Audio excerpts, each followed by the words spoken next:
Okay, so funny story. I've never played a Zelda game. Well, that used to be the case, don't worry. I've played like 3 now.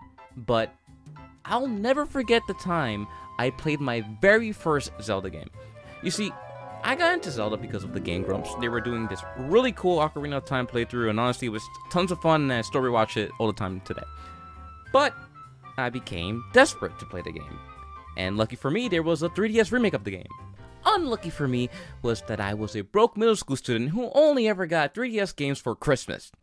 And for a 12-year-old, that was just too long to wait, and I needed this game, and I needed it now. Now, I actually had a friend named Douglas. His parents were a lot more wealthy than me and had all the 3DS games. You see, Douglas and I were fairly close, so I thought, hey, let me ask Douglas if I can borrow his copy of Zelda.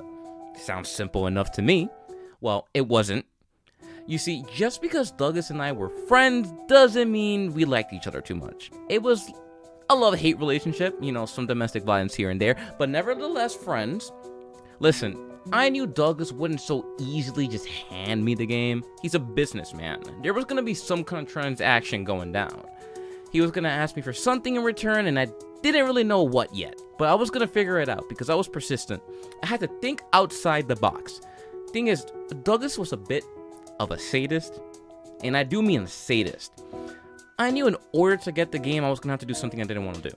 But I was a hard-headed kid, and especially persistent. So after days went by asking Douglas for the game and him rejecting me over and over, I decided to offer him something. I have a fear of heights. You see where this is going, right? Like, I barely like looking outside the window of my own house. Well, that might be for a different reason. But nevertheless, I have a fear of heights. But more importantly, means I try to avoid tall objects. And we were like 5 feet at the time, so everything was pretty much tall. That didn't deter me though, you know, the only thing I had on my mind was the game. It was all worth it for the game. I told you, I'm hard-headed. Okay, so me and the boys hanging around the park like usual. Specifically this month because we were all too collectively broke to afford Xbox Live, so we resorted to playing Pokemon Go because, you know, sometimes we just wanted to see if anyone would show up to kidnap us. And today was the day. Not to get kidnapped. I meant to deal with me and Douglas. I went to the playground and I climbed up to the top of the jungle gym, which was pretty fucking tall, at least like 3 times my height at the time. You know, I just pointed like, yeah, this is 3 times my height. What if I jumped from that? Because that's a good idea. This man looked me straight in the eyes and said bet and recorded it. So yes, there is footage of me doing this. Although it may be like a short distance, but like back then, it felt like an abyss, like an actual abyss. When I finally got up there, all I could think about was the game. I mean, I was ready for this. Just a quick jump and I'll be in my hands, right? Simple. Wouldn't be so bad. Well, 12-year-old me didn't exactly have much balance, and as luck would have it, I fucking fell. Oh, and I didn't just fall. I landed on my head and arm, fracturing my arm in the process. Yay! You see, this was the funniest shit Douglas had ever seen. He was actually just dying of laughter. My other friend had no idea what the fuck was going on. He just saw me like jump 15 feet to the ground just cuz. But let me tell you, it hurt. Like, it hurt a lot. Like, painful.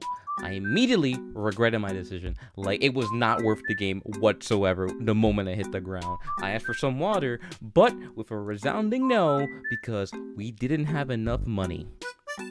$1. We collectively did not have enough money to buy a $1 water. Not Polar Springs, not Dasani. I literally walked home parched, clutching my arm the whole way there too. As you can see, I didn't come exactly prepared for all this. It was kind of on the spur of the moment. So now I'm broke and thirsty and have a fractured arm. Now, you may be asking me, hey Broc, how did you know it was fractured? Well, I knew because this is the 3rd time I fractured my arm. This was not my first rodeo. Nor would it be my last, actually. So, yay, right? I would actually break it next year. Go figure, right? Listen, I'll be the first to admit that playing Ocarina of Time with a fractured arm that hurts to move was quite painful. Very painful. But you bet I made sure to beat that game, because otherwise I would hurt myself for nothing. Looking back, and I should have just waited for Christmas, man.